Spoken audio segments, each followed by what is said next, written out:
हरियाणा सरकार द्वारा पुराने पेड़ों को सहेज कर रखना और उन्हें सुरक्षित रखने के लिए उन वृक्षों के मालिकों को प्रति वर्ष 2,750 रुपए की पेंशन देने की योजना शुरू की गई है। इस योजना के तहत कुरुक्षेत्र में 68 पेड़ों को सहेजने के लिए उनके मालिकों को ये पेंशन दी जा रही है। कुरुक्षेत्र में वन विभाग द्वारा 5,000 वर्ष पुराने उस ऐतिहासिक और पौराणिक वट वृक्ष की पेंशन कुरुक्षेत्र विकास बोर्ड को दी जा रही है, जहाँ पर मान्यता है कि महाभारत युद्ध के दौरान इसी वट वृक्ष के नीचे श्री कृष्ण ने अर्जुन को गीता का अमर उपदेश दिया था। हरियाणा सरकार ने ये योजना इसलिए शुरू की है ताकि जो पुरानी धरोहर या जो आपके पुरखों द्वारा लगाए गए पेड़ पौधे हैं उनको संभालने में जो खर्च आए वो खर्च बचाने के चक्कर में कोई पेड़ ना कटवाए। थानेसर के वन राज्य अधिकारी शमशेर सिंह ने जानकारी देते हुए बताया कि सरकार के इस प्रयास के तहत अभी तक थानेसर शहर और उसके आसपास 68 पेड़ मिले हैं जिन्हें पेंशन दी जा रही है। उन्होंने जनमानस से आग्रह किया, यदि आपकी जानकारी में कोई ऐसे वृक्ष हैं जिनकी उम्र 75 साल से ज्यादा है तो हमें संपर्क करें। वन विभाग उस पेड़ के मालिक को भी 2,750 रुपए पेंशन देंगे ताकि उस पेंशन से पेड़ का रख रखाव हो सके। सर, ये वन विभाग द्वारा हरियाणा सरकार ने स्कीम चलाई है। जो 75 साल से ऊपर के ट्री है ना, कोई भी प्रजाति का ट्री है उसको 2,750 रुपए पर वार्षिक पेंशन ओनर को दी जाती है। ओनर उसको रख रखाव के लिए पेंशन को यूज करता है। कोई कीड़ा कीट पतंगे, आग या भूमि का कटाव हो रहा है मिट्टी लगाने का, उसमें ही पैसे उसको उस पर लगा देता है, जिससे पर्यावरण बचा रहे और हमारे पुरखों की जो पेड़ लगाए थे पुराने पेड़ है उसकी याददाश्त ठीक ठिकाना पहले ही रह जाए। यही मेरी कहने का वो है। और मैं तो जन से अपील करूंगा भाई अधिक से अधिक पेड़ लगाए। अगर कोई पुराना पेड़ छूट गया है तो आगे भी हमारे संज्ञान में लाए, उसकी भी हम पेंशन देने के लिए बाध्य हों। कुरुक्षेत्र में कितने पेड़ों की पेंशन है? कुरुक्षेत्र में लगभग 68 पेड़ों की पेंशन दी जा रही है। तो सबसे पुराना पेड़ कोई है?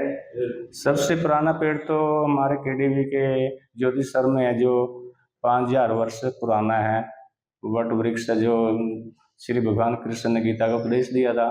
दैनिक सवेरा के लिए कुरुक्षेत्र से गुरदीप सिंह, गुजरात की रिपोर्ट। हरियाणा सरकार द्वारा पुराने पेड़ों को सहेज कर रखना और उन्हें सुरक्षित रखने के लिए उन वृक्षों के मालिकों को प्रति वर्ष 2,750 रुपए की पेंशन देने की योजना शुरू की गई है। इस योजना के तहत कुरुक्षेत्र में 68 पेड़ों को सहेजने के लिए उनके मालिकों को ये पेंशन दी जा रही है। कुरुक्षेत्र में वन विभाग द्वारा 5,000 वर्ष पुराने उस ऐतिहासिक और पौराणिक वट वृक्ष की पेंशन कुरुक्षेत्र विकास बोर्ड को दी जा रही है, जहाँ पर मान्यता है कि महाभारत युद्ध के दौरान इसी वट वृक्ष के नीचे श्री कृष्ण ने अर्जुन को गीता का अमर उपदेश दिया था। हरियाणा सरकार ने ये योजना इसलिए शुरू की है ताकि जो पुरानी धरोहर या जो आपके पुरखों द्वारा लगाए गए पेड़ पौधे हैं उनको संभालने में जो खर्च आए वो खर्च बचाने के चक्कर में कोई पेड़ ना कटवाए। थानेसर के वन राज्य अधिकारी शमशेर सिंह ने जानकारी देते हुए बताया कि सरकार के इस प्रयास के तहत अभी तक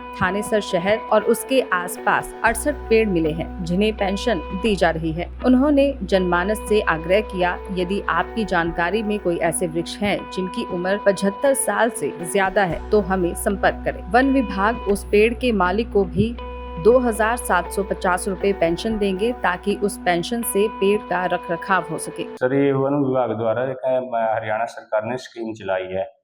जो 75 साल से ऊपर के ट्री है ना, कोई भी प्रजाति का ट्री है उसको 2,750 रुपए पर वार्षिक पेंशन ओनर को दी जाती है।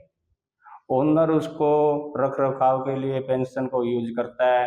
कोई कीड़ा कीट पतंगे, आग या भूमि का कटाव हो रहा है मिट्टी लगाने का, उसमें ही पैसे उसको उस पर लगा देता है, जिससे पर्यावरण बचा रहे और हमारे पुरखों की जो पेड़ लगाए थे पुराने पेड़ है उसकी याददाश्त ठीक ठिकाना पहले ही रह जाए। यही मेरी कहने का वो है। और मैं तो जन से अपील करूंगा भाई अधिक से अधिक पेड़ लगाए। अगर कोई पुराना पेड़ छूट गया है तो आगे भी हमारे संज्ञान में लाए, उसकी भी हम पेंशन देने के लिए बाध्य हों। कुरुक्षेत्र में कितने पेड़ों की पेंशन है? कुरुक्षेत्र में लगभग 68 पेड़ों की पेंशन दी जा रही है। तो सबसे पुराना पेड़ कोई है? सबसे पुराना पेड़ तो हमारे केडीवी के ज्योति सर में है, जो 5000 वर्ष पुराना है। वट वृक्ष है, जो श्री भगवान कृष्ण ने गीता का उपदेश दिया था। दैनिक सवेरा के लिए कुरुक्षेत्र से गुरदीप सिंह गुजरात की रिपोर्ट।